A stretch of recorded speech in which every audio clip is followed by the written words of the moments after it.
Captain of Industry recently had its third major update, adding trains, a space program, and even the ability to pull asteroids down from space to harvest more resources.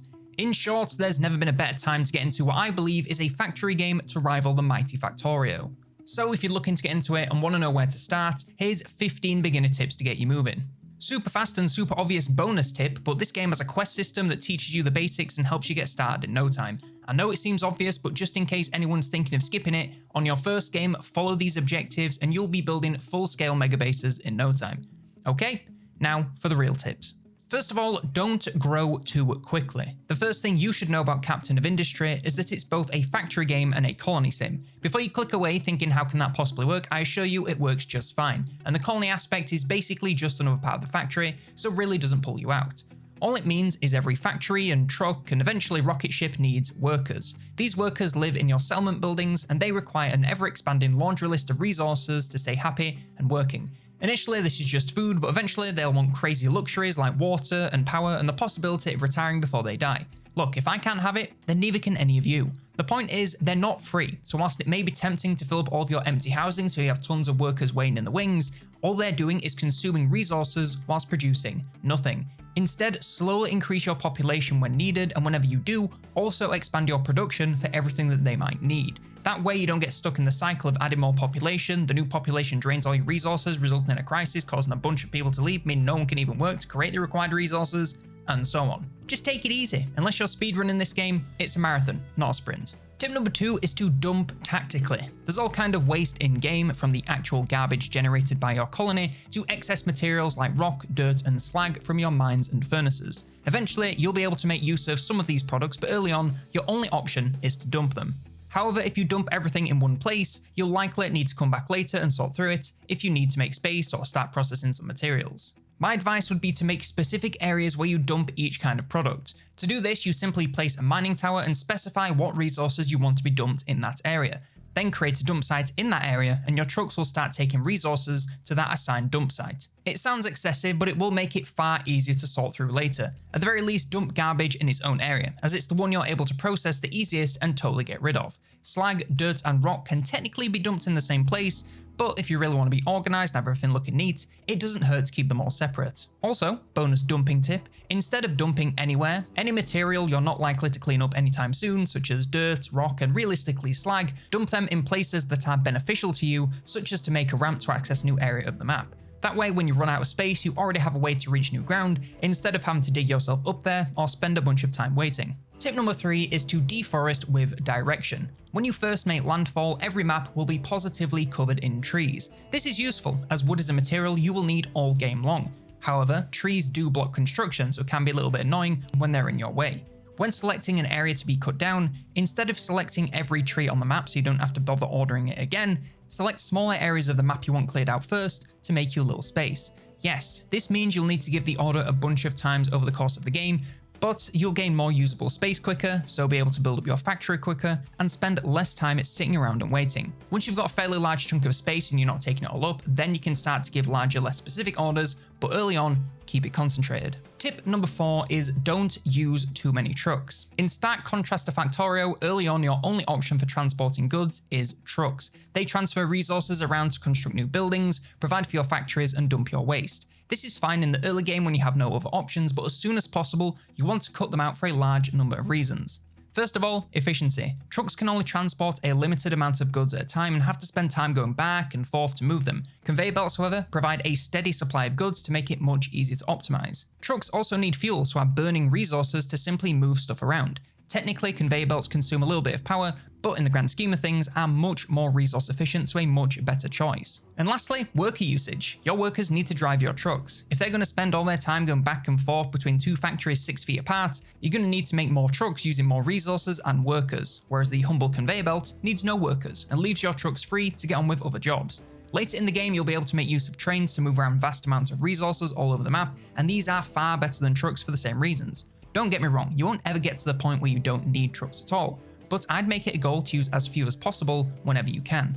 Speaking of vehicles, tip number 5 is to upgrade vehicles early. I know this seems counterproductive to the previous tip, but just hear me out. At the start of the game, you have small trucks and excavators that can only move around so much product at a time. Eventually, you'll unlock more advanced vehicles that are able to dig faster and move more items at once. I would make it a priority to upgrade to these new vehicles as soon as you can, as they cut your workforce in half by doing the same jobs far more efficiently. Now yes, they do need more advanced resources to be built, but in the long run, they will save you a lot of time, fuel, and waiting. They recently added the ability to set upgrade orders for vehicles, so I'd use this to slowly replace everything. That said, this can take quite a toll on your resources, so maybe upgrade them in smaller batches to keep things under control. I would advise doing excavators first, as they make scaling mines later into the game far easier. You may also find that once you have some advanced vehicles, you won't need as many, so feel free to dismantle any sat around idle.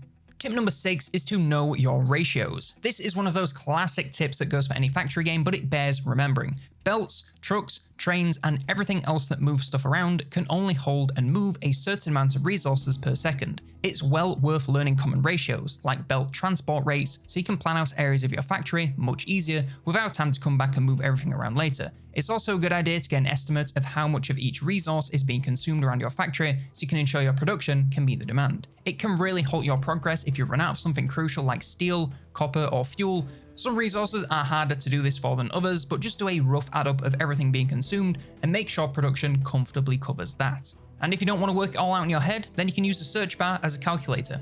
It's major nerd stuff, I admit, doing maths in a video game, but, well, look at the game. You were hardly going to beat the allegations anyway.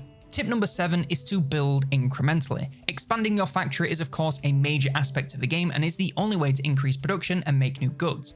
However, when building up new areas of your factory, you should really build in increments for a whole bunch of reasons. First of all, if you're future-proofing and making sure your consumption will be covered for many years to come, there's no point in building it all right now since most of the buildings will end up sat idle consuming workers whilst doing nothing.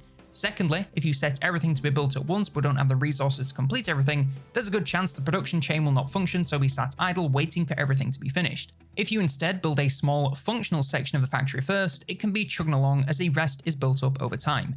Thirdly, if you set a gigantic construction project going, your trucks will be occupied setting it up for a very long time. This can grind other areas of your factory to a halt, in turn causing the construction to take even longer. I could go on, but I ran out of reasons and you get the idea.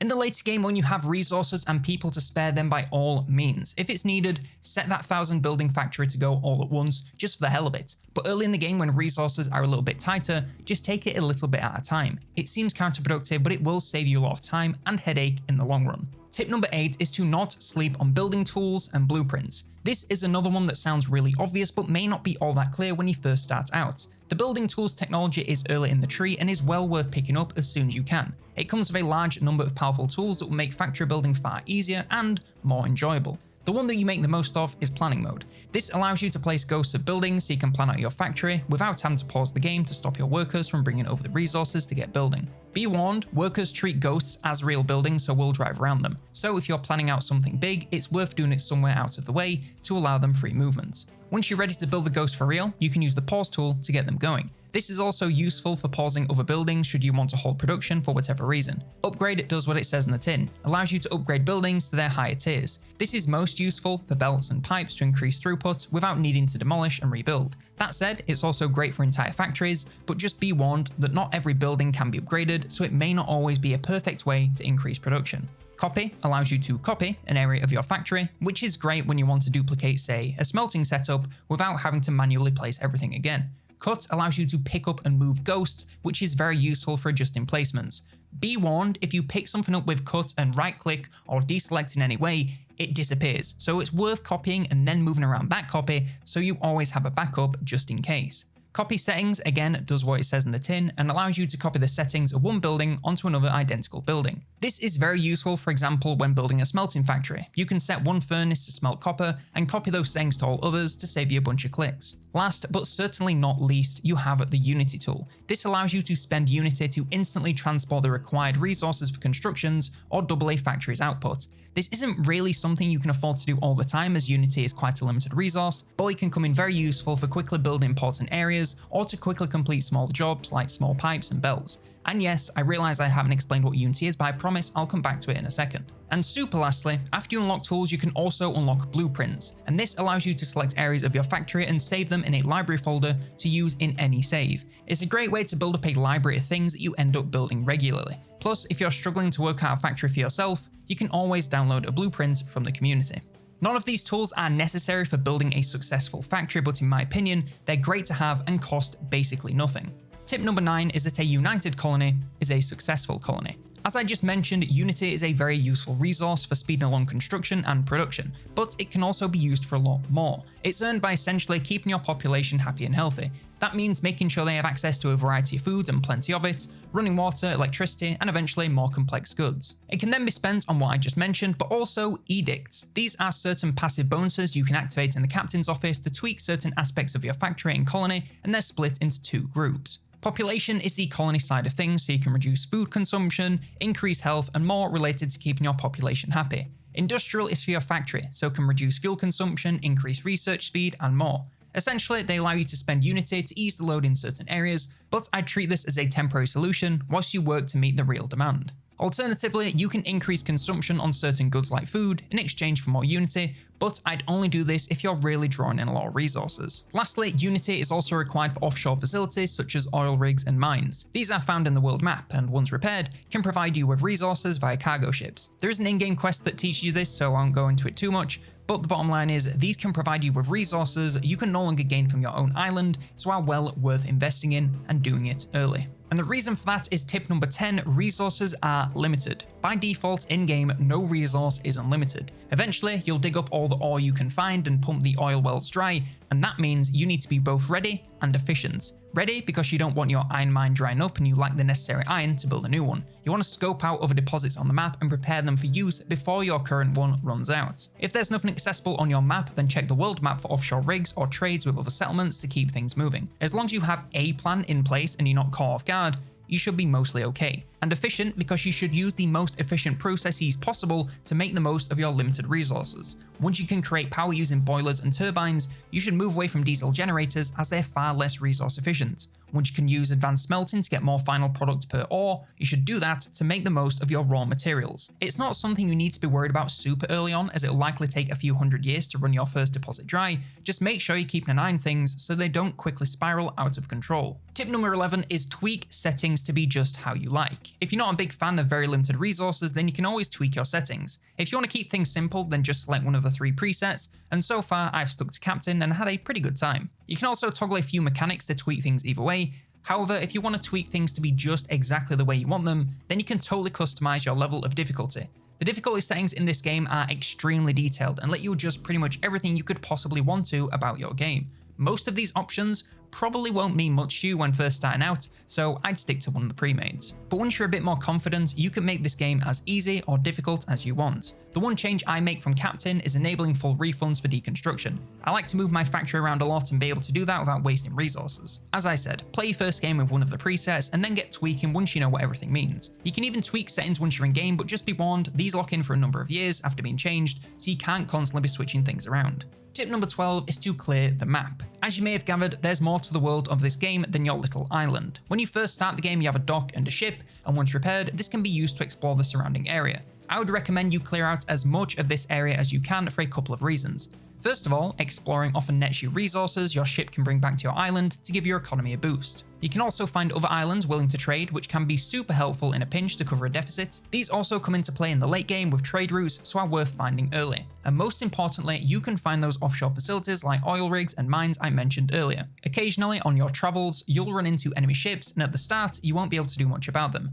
Eventually, you can research and build weapons for your ship, allowing them to take down and unlock new areas of the map. And lastly, if there's nothing for your ship to be doing, then don't forget to unload the crew and free them up to work in other areas of the factory. Tip number 13 is to customize your trains. Speaking of methods of transportation, it's time for the real reason we built this factory, to make giant train sets. Yes, eventually you can unlock trains and they are a great way to transport massive amounts of resources over a vast distance. However, when building trains and stations, you want to make sure they're ready to perform their required task. Stations are fairly easy since you select resources like any other storage and they'll either load or unload carriages carrying that resource. Trains are a little bit more fiddly. You want to set each carriage to have a filter of what resources you want them to carry, otherwise they'll fill all of them at the first compatible station. If you want to duplicate an existing train, you can easily do that when it's selected, and this will carry over any carriage filters, so it's a great way to save a little time. I'd also advise naming every station, line, and train you make, as it will make any error messages a lot easier to understand, and then fix. Tip number 14 is all about getting railed. Speaking of trains, they obviously require rails to travel on, and once those are sprawling all over your island,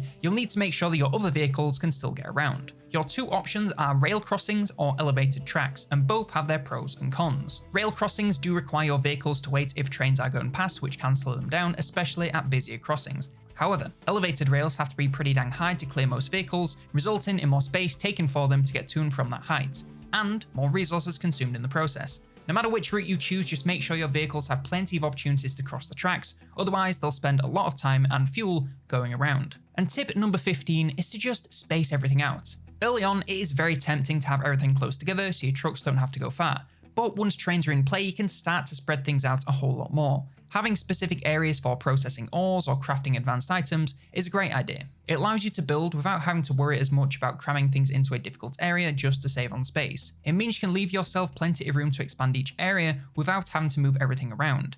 And if nothing else convinces you, it also makes your factory look super professional. Don't rush into this tip, as it can certainly cause more problems than it solves, but once you're getting to the point of using trains, start to plan out different areas, leaving plenty of space in between. Do this and I can guarantee you'll have an easier time factory building. But what I want to know is, what tips do you feel I missed? What else do you think could do with clarifying in game, and what areas could do with some explaining? Let me know in the comments below, and I might just come back to this one since I kinda love this game. Like the video if you did, subscribe for more, and if you want more factory building videos, then check out this one all about my beginner tips for the mighty Factorio.